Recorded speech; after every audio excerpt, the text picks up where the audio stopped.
Hello guys, this is Cat, and in today's video I'll be doing a review on the Assassin X 120R SE by Thermalright.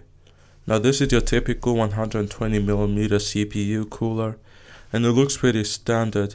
You can see that it does have the aluminium heatsink with the fan, and it actually looks pretty good. And from the top side we could see that it does have the aluminium painted in black. With the branding up on top, it really gives it that nice aesthetic look to it. Now, for those of you who are thinking of slapping this CPU cooler on your mini ITX rig, please forget about it. This thing is pretty big and it most definitely will not fit in your mini ITX build. So with that in the way, let's move on to the actual unboxing of the CPU cooler. Then next, we'll get into some benchmarks and see how well this thing performs. Okay, hello, this is Ref from the future, and in case you didn't notice, I am doing a voiceover of me unboxing this thing. So yeah, that's just a heads up. Okay, so just look at the front of the box. We do see that it does have a picture of the actual CPU cooler, so it looks pretty standard, and other than that, there's not much. And you can see as I do turn the box around, we do just get normal specifications of what the CPU cooler actually provides. So audio levels, dimensions, how audible the fan is, and that kind of stuff. Delve deeper, so I'll start off with unboxing. Now, look at this. Unlock Chill Force here, so what it wants me to do is press on this, I guess. And I guess, sorry to interrupt that unboxing experience, but as you do see me unboxing this thing, we do see that unlock Chill Force thingy. I just thought that was pretty cool, and yeah.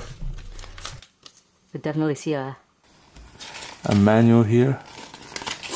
Installation guide, useless. Useless.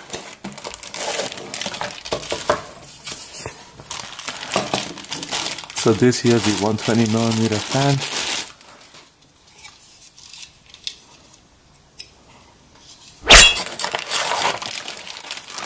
So in the box we do get our typical mounting hardware, as you can see. So we get a bag of screws, and I did forget to mention in the beginning of the video, but it does have support for LJ 1700, 1200, 1150X, and for AMD we have AM4, so on and so forth. In the event that you do forget to buy thermal paste, this thing does come with its own tube. Cool. So removing all clutter from the desk, we move on to taking the heatsink out of the box. As you can see straight off the bat, the heatsink looks really nice, and from my point of view, this thing actually feels really weighted, to be honest. And it has a really good hefty feel to it, which I really like. And look at the top of the heatsink, we can see that black coated aluminium part, like I did mention in the beginning of the video. It really gives it that nice aesthetic look to it, which I really like to look at, and it will also look really good through a glass side panel. So that's enough of me talking. Now let's get to testing how well this CPU cooler performs under 100% load.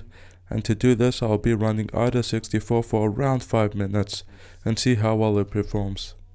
Okay, so I am back from the benchmarks, and here are what I found.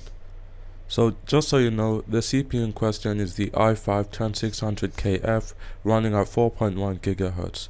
The CPU fans were ramped up to 100%, so a bit audible, but it definitely did do the job. So while at 100% load, the CPU managed to keep an average temperature of around 67 degrees Celsius. Should you buy this CPU cooler? I'm going to be honest, the answer is yes. This CPU cooler really exceeded my expectation, like I said before. Seeing as I did downgrade from my 360mm AIO, I can happily say that this thing definitely did a great job replacing it. And considering the fact that this CPU is pulling 125 watts, I'm impressed. Okay, so this will end today's video. I really hope you guys enjoyed it and learned something new. Other than that, I'll see you guys in another video. Peace.